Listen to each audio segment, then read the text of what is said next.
Hello students. Today's lecture I will solving next 7th practical problem on the 5th topic date of partner. So let's start our lecture. Problem number 7. Prem, Verma, Sharma were partners sharing profit and losses in the ratio of 2:1:1. या प्रॉब्लेममध्ये 3 partners आहेत, प्रेम, वर्मा आणि शर्मा, आणि त्यांचे profit sharing ratio आपल्याला दिलेला आहे 2:1:1. Their balance sheet as on 31 March 2019 is as follows. या तिन्ही पार्टनरचं पुढे आपल्याला बॅलन्स शीट दिलेलं आहे. Balance sheet as on 31 March 2019. Liability side, creditors 20,000, bank loan 90,000, bills payable 10,000, general reserve 64,000, capital account Prem 2,40,000, Verma 2 lakh, Sharma 1,76,000. Asset side, premises 2,40,000, debtors 2 lakh, furniture 60,000, stock 1 lakh and cash 2 lakh. Both side balance sheet 8 lakh tally. Next, first adjustment is a Prem did on 13th June 2019 and the following adjustment were made on the average profit of the last 2 years. आपल्याला ही जी first adjustment दिलेली आहे, या first ॲडजस्टमेंटमध्ये काय information दिलेली आहे की प्रेम हा partner 30 जून 2019ला date झालेला आहे आणि त्याचं जे शेअर ऑफ प्रॉफिट आहे ते आपल्याला average profit of last 2 years, म्हणजे लास्ट 2 इयरच्या प्रॉफिटवरून आपल्याला त्याचं शेअर ऑफ प्रॉफिट काय करायचं आहे, कॅल्क्युलेट केलेलं करायचं आहे. प्रेम डेट ऑन 30 जून 2019, म्हणजे तो 30 जून 2019ला डेट झालेला आहे, म्हणजे एप्रिल मे जून 3 मंथ त्यांनी फर्ममध्ये काम केलेलं आहे. Next adjustment is a Prem share in goodwill of the firm to be given him. Goodwill will be valued at 3 times of the average profit of the last 4 years the profits were. Second जे adjustment आहे ते आपल्याला प्रेमचं goodwill share किती आहे ते calculate करायचं आहे आणि गुडविल किती इयर्स मेंटेन केलेलं आहे म्हणून सांगितलेलं आहे 3 इयर्स आणि पुढे आपल्याला 4 इयर्सचे त्यांनी प्रॉफिट दिलेलं आहे. 2015-16 1,60,000, 2016 to 17 1,20,000, 2017 to 18 80,000 and 2018 to 19 40,000. Next, third adjustment, premises be valued at rupees 2,80,000 and RDD of rupees 8,000 be created on debtors.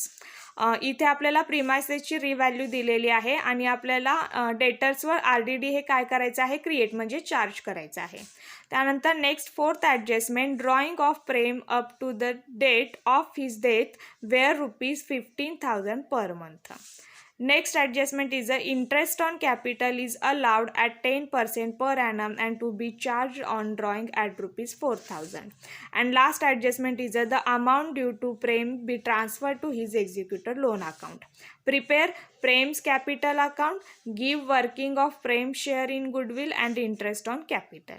आता या प्रॉब्लेममध्ये आपल्याला काय प्रिपेअर करायला सांगितलेलं आहे, फक्त प्रेम कॅपिटल अकाउंट प्रिपेअर करायचं आहे आणि आपल्याला वर्किंग नोटमध्ये प्रेम शेअर इन गुडविल आणि इंटरेस्ट ऑन कॅपिटल हे काय करायचं आहे, कॅल्क्युलेट करायचं आहे. तर याचं सोल्युशन आता बघूयात.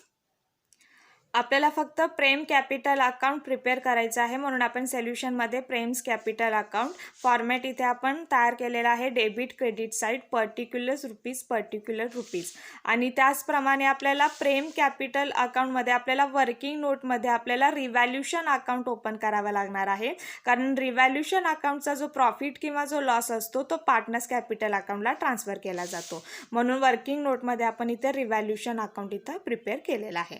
तर सोल्युशन बघूया. फर्स्ट ऑफ ऑल आपल्याला बॅलन्स शीटला जे ॲसेट अँड लायबिलिटी साईडला आयटम दिलेले आहेत त्याचा अगोदर पोस्टिंग करून घेऊया. Liability side, creditors, bank loan आणि बिल्स पेबल हे याचं पोस्टिंग आपण लायबिलिटी साईडला करतो. पण आपण सोल्युशनमध्ये बॅलन्स शीट तयार करत नाही आहे, फक्त प्रेम कॅपिटल अकाउंट तयार करतो, त्यामुळे याचं पोस्टिंग करणार नाहीत. त्यानंतर आहे next general reserve. General reserve हा जो रिझर्व आहे तो पार्टनर्सचा रिझर्व असतो आणि त्यांच्या प्रॉफिट शेअरिंग रेशोप्रमाणे आपल्याला इथं डिस्ट्रीब्यूट करायचं आहे. आणि त्यानंतर कॅपिटल अकाउंट, यामध्ये तिन्ही पार्टनरचं कॅपिटल दिलेलं आहे. फक्त आपण प्रेम कॅपिटल अकाउंट ओपन केलेलं आहे, म्हणून आपण फक्त प्रेमचं कॅपिटल घेणार आहोत. किती आहे? 2,40,000.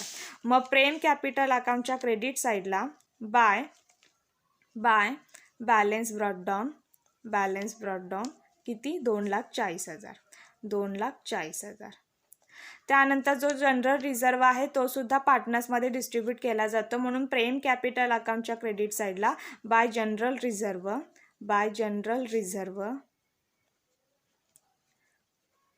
किती जनरल रिझर्व दिलेला आहे? 64,000 दिलेला आहे. आणि प्रेमचा रेशो किती आहे? 2 आहे, म्हणजे 2 + 1 + 1 म्हणजे 2/4 हे प्रेमचा काय असणार आहे? रेशो असणार आहे. मग आपण इथे रफ कॅल्क्युलेशन करूयात. किती रिझर्व आहे? 64,000. 64,000 गुणिले 2 भागिले किती येणार? 4. मग 64,000 गुणिले 2 भागिले 4 केलं तर किती येणार? जनरल रिझर्व 32,000 येणार. मग इथे घेऊया जनरल रिझर्व 32,000.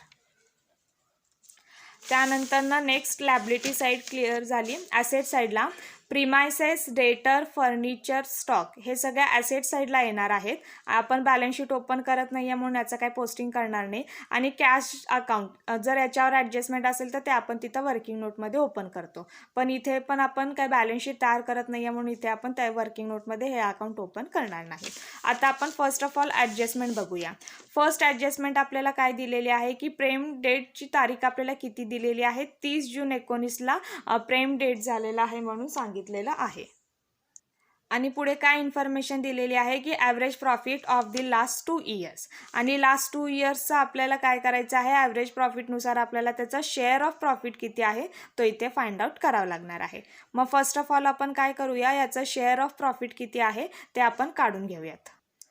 पण शेअर ऑफ प्रॉफिट काढण्या अगोदर आपण जी सेकंड ॲडजस्टमेंट आपल्याला दिलेली आहे ती सेकंड ॲडजस्टमेंट आपण इथे बघूयात. Prem share in goodwill of the firm to be given him. Goodwill will be valued at 3 times of the average profit of the last 4 years. आपल्याला इथे काय करायचं आहे? सेकंड ॲडजस्टमेंटमध्ये आपल्याला प्रेमचं गुडविल शेअर किती आहे ते फाइंड आउट करायचं आहे आणि तेवढं गुडविल आपल्याला इथं काय करायचं आहे? रेज करायचं आहे. मग फर्स्ट ऑफ ऑल आपण प्रेमचं गुडविल शेअर किती आहे ते कॅल्क्युलेट करूया. मग इथे वर्किंग नोट घेऊयात. Valuation of goodwill. First step, total profit किती आहे ते आपण फाइंड आउट करूया. टोटल प्रॉफिट आता आपल्याला सेकंड ॲडजस्टमेंटमध्ये लास्ट 4 इयरचे प्रॉफिट दिलेले आहेत. 2015-16ला किती आहे? 1,60,000. इथे घेऊया 1,60,000. 16-17ला किती आहे? 1,20,000. इथे घेऊया 1,20,000. त्यानंतर 17-18ला 80,000 आणि 18-19ला 40,000. मग इथं घेऊया 80,000 आणि प्लस घेऊया 40,000. मग याची टोटल करूयात. 1,60,000 प्लस 1,20,000 प्लस 80,000 प्लस 40,000 किती येणार? 4 लाख. म्हणजे टोटल प्रॉफिट आपण इथं किती कॅल्क्युलेट केलेलं आहे? 4 लाख. त्यानंतर सेकंड स्टेपमध्ये आपण ॲव्हरेज प्रॉफिट कॅल्क्युलेट करूया. ॲव्हरेज प्रॉफिट कॅल्क्युलेट करण्याचा आपला फॉर्म्युला काय आहे? Total profit divided by number of years. Total profit divided by number of years. आपण टोटल प्रॉफिट फर्स्ट स्टेपमध्ये किती कॅल्क्युलेट केलेलं आहे? 4 लाख. इथे घेऊया 4 lakh divided by number of years. किती वर्षाचा प्रॉफिट आपण घेतलेला आहे? 1 2 3 4. 4 करूया. मग 4 लाख भागिले 4 केलं तर इथं ॲव्हरेज प्रॉफिट किती येणार? 1 लाख येणार. म्हणजे ॲव्हरेज प्रॉफिट आपण किती काढला? 1 लाख. आता यावरून टोटल फर्मचं गुडविल किती आहे ते काढूया. म्हणून गुडविल कॅल्क्युलेट करण्यासाठी फॉर्म्युला काय आहे? Average profit into number of years purchase.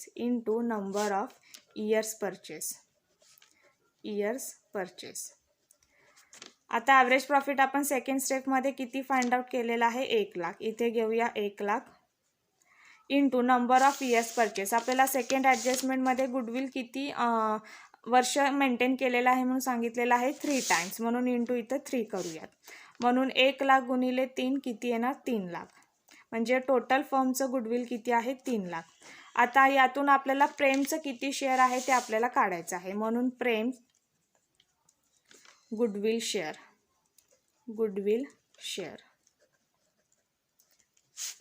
किती आहे, टोटल फर्मचं गुडविल 3 लाख इंटू प्रेमचं गुडविल शेअर किती आहे, प्रेमचा प्रॉफिट अँड लॉस रेशो किती आहे इथे, त्याचा जो आपल्याला प्रोपोर्शनेट रेशो दिलेला आहे profit and loss sharing ratio 2/4 आहे. मग इथं 3 लाख गुणिले 2/4 करूया. मग 3 लाख गुणिले 2/4 केलं तर किती येणार 1.5 लाख, म्हणजे 1,50,000 येतं. म्हणजे प्रेमचं गुडविल शेअर किती आहे 1,50,000. आता हे जे प्रेमचं गुडविल शेअर आहे 1,50,000 हे गुडविल आपल्याला रेज करायचं आहे. मग जेव्हा आपण गुडविल रेज करतो तेव्हा त्याची एंट्री काय करत असतो, तर goodwill account debit to dead partner म्हणजे कोण डेट आहे प्रेम, मग प्रेम कॅपिटल अकाउंट. आपण गुडविल अकाउंट ओपन करतो वर्किंग नोटमध्ये तेव्हा गुडविल अकाउंटच्या डेबिट साईडला त्याचा फर्स्ट इफेक्ट येतो प्रेम्स कॅपिटल अकाउंट म्हणून 1,50,000 आणि सेकंड इफेक्ट प्रेम कॅपिटल अकाउंटच्या क्रेडिट साईडला बाय गुडविल अकाउंट म्हणून देतो. म्हणून इथे फक्त आपण प्रेम कॅपिटल अकाउंट ओपन करतोय म्हणून इथे सेकंड इफेक्ट देणार आपण फक्त प्रेम कॅपिटल अकाउंटच्या क्रेडिट साईडला बाय गुडविल अकाउंट. किती गुडविल आपण काढलेला आहे इथे 1,50,000. मग इथे घेऊया 1,50,000. म्हणजे अशा प्रकारे आपण ही सेकंड ॲडजस्टमेंट केलेली आहे. त्यानंतर थर्ड ॲडजस्टमेंट बघूयात. Premises be valued at ₹2,80,000. प्रिमायसेसची रिव्हॅल्यू आपल्याला किती दिलेली आहे 2,80,000 दिलेली आहे आणि ॲक्च्युअलमध्ये बॅलन्स शीटमध्ये प्रिमायसेस किती आहे 2,40,000. म्हणजे जवळपास प्रिमायसेसची व्हॅल्यू ही कितीनं वाढलेली आहे 40,000ने वाढलेली आहे. त्यामुळे याचा फर्स्ट इफेक्ट आपण काय करतो ॲसेटमध्ये ॲड ॲप्रिसिएशन म्हणून 40,000 करतो आणि सेकंड इफेक्ट आपण याचा रिव्हॅल्युशन अकाउंटच्या क्रेडिट साईडला देतो कारण ॲसेटची किंमत वाढलेली आहे. म्हणून रिव्हॅल्युशन अकाउंटच्या क्रेडिट साईडला बाय प्रिमायसेस अकाउंट कितीने इन्क्रीज झाली 40,000ने. मग इथं घेऊया 40,000.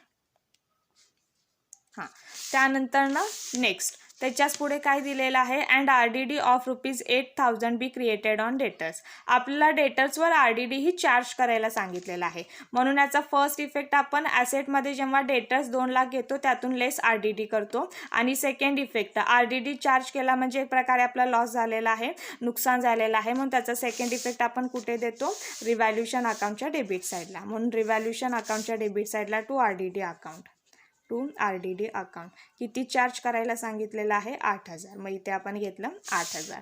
म्हणजे अशा प्रकारे आपण ही ॲडजस्टमेंट बघितली. त्यानंतर फोर्थ ॲडजस्टमेंट बघूया. Drawing of Prem up to the date of his death were ₹15,000 per month. याचा अर्थ काय की हा जो प्रेम हा पार्टनर आहे तो त्याच्या मृत्यूच्या तारखेपर्यंत म्हणजे प्रत्येक महिन्यात ₹15,000 त्यांनी ड्रॉइंग घेतलेला आहे. म्हणजे मृत्यूच्या तारखेपर्यंत म्हणजे त्याचा मृत्यू 30 जूनला झालेला आहे म्हणजे एप्रिल मे जून म्हणजे 3 महिने यांनी काय केलेलं आहे 15,000 असं प्रत्येक महिन्याला त्यांनी 15,000 म्हणून काय घेतलेलं आहे ड्रॉइंग घेतलेला आहे. मग इथे आपण वर्किंग नोटमध्ये कॅल्क्युलेशन करूयात. कॅल्क्युलेशन ऑफ ड्रॉइंग्स प्रत्येक महिन्यात त्यांनी किती ड्रॉइंग्स घेतलेला आहे 15,000 आणि त्यांनी फर्ममध्ये किती महिने काम केलेलं आहे त्याच्या डेटच्या अगोदर 3 महिने म्हणून गुणिले 3 केलं. मग 15,000 गुणिले 3 तर किती येणार कॅल्क्युलेशन आपलं 45,000. म्हणजे त्यांनी फर्ममधून किती ड्रॉइंग घेतलेलं आहे 45,000.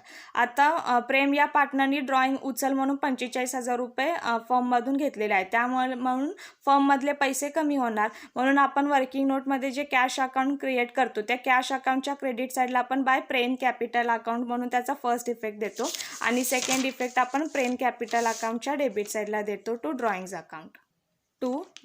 अकाउंट. किती आहे 45,000. म्हणजे अशा प्रकारे ही ॲडजस्टमेंट होती. त्यानंतर नेक्स्ट फिफ्थ ॲडजस्टमेंट बघूया. Interest on capital is allowed at 10% per annum. यामध्ये आपल्याला इंटरेस्ट ऑन कॅपिटल म्हणजे फर्मने इंटरेस्ट ऑन कॅपिटल अलाउड केलेला आहे 10%. मग इथे परत आपण कॅल्क्युलेशन करूया वर्किंग नोटमध्ये interest on capital. Interest on capital म्हणजे जे प्रेमचं कॅपिटल आहे त्या कॅपिटलवर फर्मने 10% काय दिलेलं आहे, इंटरेस्ट अलाव केलेला आहे. त्यामुळं वर्किंग नोटमध्ये घेऊया इंटरेस्ट ऑन कॅपिटल. आता जो पार्टनर आहे प्रेम की ज्याचा आपण अकाउंट प्रिपेअर करतोय त्याची डेट कधी झालेली आहे 30 जून 19ला. म्हणून प्रेम डेड ऑन 30 जून 2019 आणि त्याचं कॅपिटल किती आहे तर आपण कॅपिटल बघितलं होतं त्याचं 2,40,000 आहे. म्हणून हीच capital balance is 2,40,000 for 3 months. 3 months का, कारण त्यांनी फर्ममध्ये 3 महिने काम केलेलं आहे म्हणून फॉर 3 months. मग खाली आपण कॅल्क्युलेशन घेऊया. त्याचं कॅपिटल होतं किती 2,40,000 आणि फर्मने किती पर्सेंट त्याला इंटरेस्ट अलाव केलेला आहे 10%. म्हणून 10/100 केलं आणि त्यांनी 3 महिने फर्ममध्ये काम केले म्हणून 3/12 केलं. म्हणून 2,40,000 गुणिले 10/100 गुणिले 3/12 केल्यावर किती येते 6,000. आता म्हणजे इंटरेस्ट ऑन कॅपिटल आपलं किती आलेलं आहे 6,000 आलेलं आहे. 6,000 आलेलं आहे. आता हे जे इंटरेस्ट ऑन कॅपिटल 6,000 आहे ते फर्म हे प्रेम या पार्टनर्सला देणं आहे. म्हणून प्रेम पार्टनर्स अकाउंटच्या क्रेडिट साईडला by interest on capital, by interest on capital account, म्हणून by interest on capital account किती येणार 6,000. त्यानंतर नेक्स्ट याच ॲडजस्टमेंटमध्ये आपल्याला काय दिलेलं आहे and to be charge on drawing at 4,000. म्हणजे जे 45,000 रुपये प्रेमनी ड्रॉइंग घेतलं होतं त्याच्यावर किती इंटरेस्ट चार्ज केलेला आहे म्हणून सांगितलेलं आहे 4,000 इंटरेस्ट चार्ज केलेला आहे म्हणून सांगितलेलं आहे. मग याचा जो फर्स्ट इफेक्ट असतो इंटरेस्ट ऑन ड्रॉइंग ते आपण ॲसेट साईडला जे profit and loss suspense account घेतो. Profit and loss suspense account म्हणजेच काय की जेव्हा आपण प्रेम या पार्टनरचं शेअर ऑफ प्रॉफिट जेव्हा कॅल्क्युलेट करतो तेव्हा ते फर्म अजून प्रेमचं देणं आहे म्हणून आपण ॲसेट साईडला profit and loss suspense account म्हणून ते शेअर ऑफ प्रॉफिटची अमाऊंट घेतो. मग त्या अमाऊंटमधून आणि इंटरेस्ट ऑन कॅपिटलची अमाऊंटसुद्धा आपण प्रॉफिट अँड लॉस सस्पेन्समध्ये ॲड करतो आणि त्या अमाऊंटमधून जे इंटरेस्ट ऑन ड्रॉइंग जे 4,000 दिलेलं आहे त्या प्रॉफिट अँड लॉस सस्पेन्स अकाउंटमधून ते 4,000 रुपये काय केले जातात लेस केले जातात आणि त्याचा सेकंड इफेक्ट हा कुठं दिला जातो तर प्रेम कॅपिटलच्या डेबिटला दिला जातो. म्हणून त्याचा सेकंड इफेक्ट आपण देऊया इथे to interest on drawing, to interest on drawing किती इंटरेस्ट चार्ज केलेला आहे 4,000 म्हणून इथे घेतला आपण 4,000.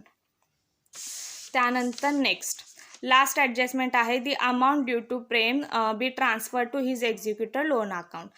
प्रेमची जी अमाऊंट ड्यू असेल ती कुणाला ट्रान्सफर करायला सांगितलेली आहे त्याच्या एक्झिक्युटरला ट्रान्सफर करायला सांगितलेली आहे. मग फर्स्ट ऑफ ऑल आता ती अमाऊंट ट्रान्सफर करायच्या अगोदर आपल्याला प्रेमचं शेअर ऑफ प्रॉफिट किती आहे तो कॅल्क्युलेट करावा लागेल. म्हणून वर्किंग नोटमध्ये घेऊयात calculation of Prem share in the profit. First ॲडजस्टमेंटमध्ये आपल्याला काय सांगितलेलं आहे average profit of last 2 years म्हणजे लास्ट 2 years आपल्याला ॲव्हरेज प्रॉफिट इथं घ्यायला सांगितलेलं आहे. म्हणून average profit of the last 2 years. मग फर्स्ट ऑफ ऑल आपल्याला ॲव्हरेज प्रॉफिट किती आहे तो कॅल्क्युलेट करावं लागेल. म्हणून first point average profit calculate करण्याचा फॉर्म्युला आपला काय आहे total profit divided by number of years. Total profit म्हणजे लास्ट 2 yearsचा प्रॉफिट घ्यायचा आहे. लास्ट 2 yearsचा प्रॉफिट म्हणजे इथे सेकंडमध्ये आपल्याला 4 वर्षाचे प्रॉफिट दिलेले आहेत. लास्ट 2 yearsचा प्रॉफिट म्हणजे 80,000 आणि 40,000 घ्यायचा आहे. मग इथे 80,000 प्लस 40,000 डिवायडेड बाय हे 2 वर्षाचे आहेत म्हणून 2 केले. 80,000 प्लस 40,000 किती झाले 1,20,000 भागिले 2. 1,20,000 भागिले 2 केलं तर किती येणार 60,000. म्हणजे ॲव्हरेज प्रॉफिट आपण इथे किती काढलेलं आहे 60,000. ॲव्हरेज प्रॉफिट मिळालं, त्यावरून प्रेमचं प्रॉफिट शेअर किती आहे तो आपण काढूयात. म्हणून Prem's share of profit, Prem's share of profit, त्याचा फॉर्म्युला काय आहे, ॲव्हरेज प्रॉफिट इंटू पिरियड. म्हणजे प्रेमने किती मंथ काम केलेलं आहे फर्ममध्ये ते पिरियड ड्युरेशन आपल्याला घ्यायचे आणि इंटू त्याचा प्रॉफिट शेअरिंग रेशो किती आहे फर्म्समध्ये ते घ्यायचं आहे. म्हणून प्रेम शेअर ऑफ प्रॉफिट. मग आता आपण ॲव्हरेज प्रॉफिट हे फर्स्ट स्टेपमध्ये कॅल्क्युलेट केलेलं आहे 60,000, म्हणून इथे घेतले 60,000 इंटू पिरियड. त्यांनी 3 मंथ काम केलेलं आहे म्हणून 3/12 केले आणि into Prem share of profit, त्याचा profit and loss sharing ratio किती आहे 2/4 आहे. आपण गुडविल कॅल्क्युलेट करताना त्याचा घेतलेला आहे म्हणून 2/4. म्हणून 60,000 गुणिले 3/12 गुणिले 2/4 किती येणार 7,500. म्हणजे त्याचा प्रॉफिट किती आलेला आहे शेअर 7,500. आता हा जो प्रॉफिट आहे हे फर्म देणं आहे, त्यामुळे प्रेम अकाउंटच्या क्रेडिट साईडला, प्रेम्स कॅपिटल अकाउंटच्या क्रेडिट साईडला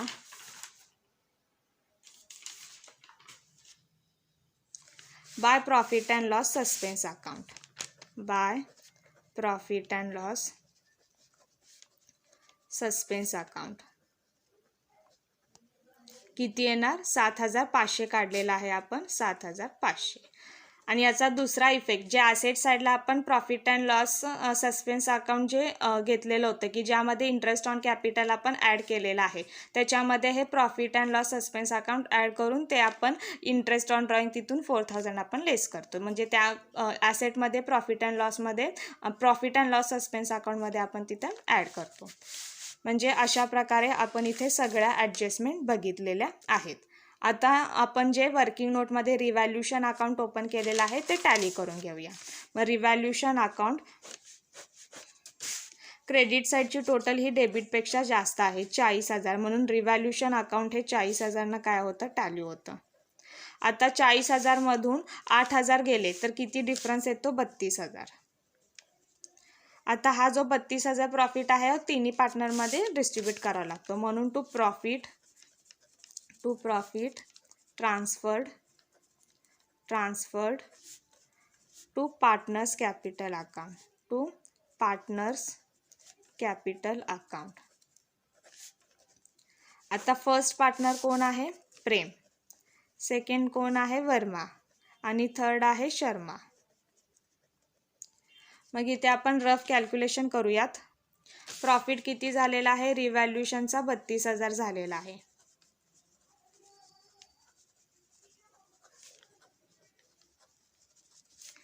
आणि प्रेमचा शेअर किती आहे 2/4 आहे, म्हणून 2/4 केलं तर 32,000 गुणिले 2/4 केलं तर किती येणार 16,000. त्यानंतर वर्माचा शेअर किती आहे, प्रॉफिट आहे 32,000. इथे जर आपण बघितलं तर इथे आपल्याला दिलेलं आहे वर्माचं एक आहे आणि शर्माचं एक, म्हणजे किती 1/4 असणार आहे. म्हणून 32,000 गुणिले 1/4 केलं तर किती येणार 8,000. आणि त्याचप्रमाणे शर्मा किती आहे 32,000, त्याचा पण सेम शेअर आहे 1/4, म्हणून 32,000 गुणिले 1/4 केलं तर किती येणार 8,000. मग त्याप्रमाणे आपण रिव्हॅल्युशन अकाउंटमध्ये ते प्रॉफिट घेऊया. प्रेमचा आपण किती काढलेला आहे 16,000, इथे घेऊया 16,000. त्यानंतर वर्माचं किती काढलेलं आहे 8,000 आणि शर्माचं किती काढलेलं आहे 8,000. म्हणजे अशा प्रकारे 16,000 प्लस 8,000 प्लस 8,000 किती येणार 32,000. आता हे जे रिव्हॅल्युशन प्रॉफिट आहे ते आपल्याला प्रेम पार्टनरच्या अकाउंटला काय करायचं आहे ट्रान्सफर करायचं आहे. फक्त आपण प्रेम अकाउंट ओपन केलेलं आहे म्हणून फक्त प्रेमचं आपण इथे घ्यायचं आहे. म्हणून प्रेम कॅपिटल अकाउंटच्या क्रेडिट साईडला बाय रिव्हॅल्युशन अकाउंट प्रॉफिट झाला म्हणून इन ब्रॅकेट प्रॉफिट घेऊया. किती झालेला आहे प्रेमचा प्रॉफिट 16,000 झालेला आहे, मग इथे घेऊया 16,000. मग आता फायनली प्रेम कॅपिटल अकाउंट आपण टॅली करून घेऊयात. मग प्रेम कॅपिटल अकाउंटची क्रेडिट साईडची टोटल जास्त आहे, टोटल बघूयात. 2,40,000 plus 32,000 plus 1,50,000 plus 6,000 plus 7,500 plus 16,000 किती टोटल येणार? 4,51,500. 4,51,500 बोथ साईड 4,51,500. आता 4,51,500 मधून हे 45,000 आणि 4,000 लेस केले तर कितीचा डिफरन्स येतो? 4,02,500. 4,02,500. आता हे जी अमाऊंट आहे, ही जी अमाऊंट ड्यू ते आपल्याला कुणाला ट्रान्सफर करायची आहे? प्रेमच्या एक्झिक्युटरला. म्हणून to Prem's executor loan account. किती आलं? 4,02,500. म्हणजे अशा प्रकारे आपल्याला या प्रॉब्लेममध्ये आपल्याला फक्त प्रेम्स कॅपिटल अकाउंट प्रिपेअर करायला सांगितलं होतं, ते आपण इथे प्रिपेअर केलेलं आहे. आणि त्याचप्रमाणे वर्किंग नोटमध्ये आपल्याला व्हॅल्युएशन ऑफ गुडविल आणि इंटरेस्ट ऑन कॅपिटलची पण वर्किंग नोट करायला सांगितलेली होती. ती वर्किंग नोट आपण इथे केलेली आहे. म्हणजे अशा प्रकारे आपण या प्रॉब्लेमचं इथे सोल्युशन बघितलेलं आहे. नेक्स्ट लेक्चरला आपण नेक्स्ट कंटेंट बघूयात. Thank you for listening me.